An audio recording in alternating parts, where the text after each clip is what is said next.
সকাল সবাইকে নমস্কার। সবাইকে আমি পম্পি চলে এসেছি আবারও নতুন একটা ভিডিওর সাথে। আজকে সরস্বতী পূজার দিনের ছোট্ট একটা ভিডিও আপনাদের সাথে তুলে ধরবো।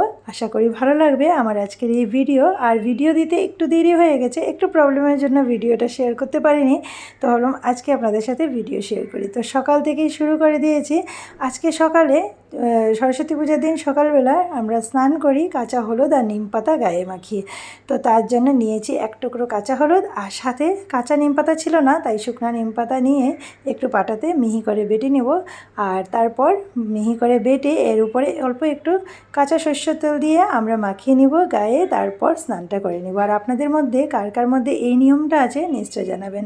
তো আমার শাশুড়িমা বলেন আজকের দিনে নাকি মানে সরস্বতী পূজার দিনে এই নিম পাতা আর হলুদ গায়ে মাখালে কাকের গায়ের থেকে মানুষের গায়ে রং আসে, ওই জন্যই নিম পাতা আর হলুদ মাখিয়ে আমরা স্নান করি। তো চলুন নিম পাতা আর হলুদ মাখিয়ে স্নান টান করে চলে এসেছি মামা শ্বশুরের বাসায়। আজকে আমার মামা শ্বশুরের বাসায় হয়েছে সরস্বতী পূজা, আর প্রত্যেকবারই হয়। তো আজকে আমি আসিনি, সকালবেলায় চলে এসেছে বানিকা। আর এই যে বানিকা আর আমার মামা শ্বশুর দুইজনে মিলে একটু মামিকে হাতে হাতে হেল্প করে দিচ্ছে। আর মামি শাশুড়ি সব কিছু সুন্দর করে যোগাযান্তি করে নিয়েছেন, আর ব্রাহ্মণ মশাইও এসে পড়েছেন। বানিকা প্রত্যেকবার এখানেই অঞ্জলিটা নেয়, আর প্রত্যেকবারই বানিকা সকালবেলায় চলে যায় ওর বাবার সাথে, আমি যাই না। তো এই যে বানিকা গেছে ওখানে পূজা শেষ করে অঞ্জলিটা নিয়ে নিচ্ছে। অঞ্জলি নেওয়ার পর চলে আসবে ঘরে। ঘরে এসে শাড়ি পরবে, শাড়ি পরার পর চলে যাব আমরা ভেবেছিলাম স্কুলে। তো স্কুলে আর যাওয়া হয়নি, ওই জন্য একটু বানিকার মুডটা অফ। তো এই যে বানিকা চলে এসেছে, এসে খাওয়া দাওয়া করে রেডি হতে হতে প্রায় বেজে গেছিলো 12টার মতন। ওই জন্য আর বাবা বললো স্কুলে যাব না। তো এই যে মা সরস্বতী মাকে প্রণাম করে নিলাম আর চলে এসেছি আমরা। ওর স্কুলে যাইনি, আমরা এসে গেছি সাউথ পয়েন্ট স্কুলে। আর সাউথ পয়েন্ট স্কুলে ঢুকতেই প্রথমেই ছিল মা সরস্বতীর মূর্তি, ওখানে প্রণাম করে তারপর চলে যাচ্ছি আমরা এদিকে।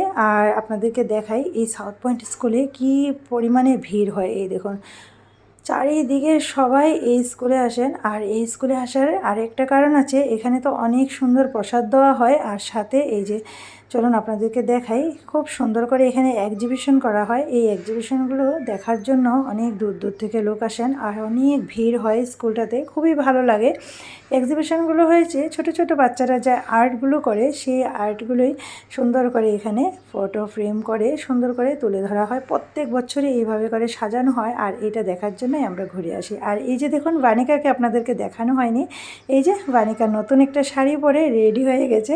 আর বানিকার এই শাড়িটা ওর মামা দিয়েছে। আর প্রত্যেকবারই আমার ভাই আমাকে একটা আর বানিকাকে একটা সরস্বতী পূজার দিন পরার জন্য শাড়ি দেয়। আর কম দামের মধ্যেই শাড়ি দুইটা হয়েছে, খুবই সুন্দর। আপনারাও নিশ্চয়ই জানাবেন আমরা মা মেয়েকে কেমন লাগছে। আর এদিকে দেখুন ছোটো ছোটো বাচ্চারা জুবিনদাকে আর্ট করেছে, যে যেরকমভাবে পেরেছে খুবই সুন্দর হয়েছে, আমার ভালো লেগেছে। কারণ এই বাচ্চাগুলো ছিল একেবারেই ছোটো, নার্সারি প্রি নার্সারি ক্লাস 1 2 এই বাচ্চাদেরই সুন্দর করে আর্ট করেছে। আর এদিকে আমি বানিকার বাবা আমরাও সুন্দর করে এক্সিবিশনগুলো ঘুরে নিলাম। ভাইও ছিল আমাদের সাথে। এখন চলে এসেছি আমরা খিচুড়ি খেতে। তো খিচুড়ি খাওয়ার লাইনগুলো ছিল অনেক লম্বা। তো আমরা একটু সাইডে আরেকটা জায়গায় ছিল ওখানে বসে গিয়ে পড়েছি। এই যে বানিকা ওই সাইডে বসেছে, এদিকে ভাই, এদিকে আমি আর বানিকা বাবা সিট পায়নি, তো ও হাতে হাতে নিয়ে খেয়ে নেবে বললো, ওর সিটটা আমাকে দিয়ে দিয়েছে। চলে এসেছে আমাদের প্রসাদ। আর এই যে প্রসাদের মধ্যে ছিল খিচুড়ি, লাবড়া আর ছিল একটা চাটনি।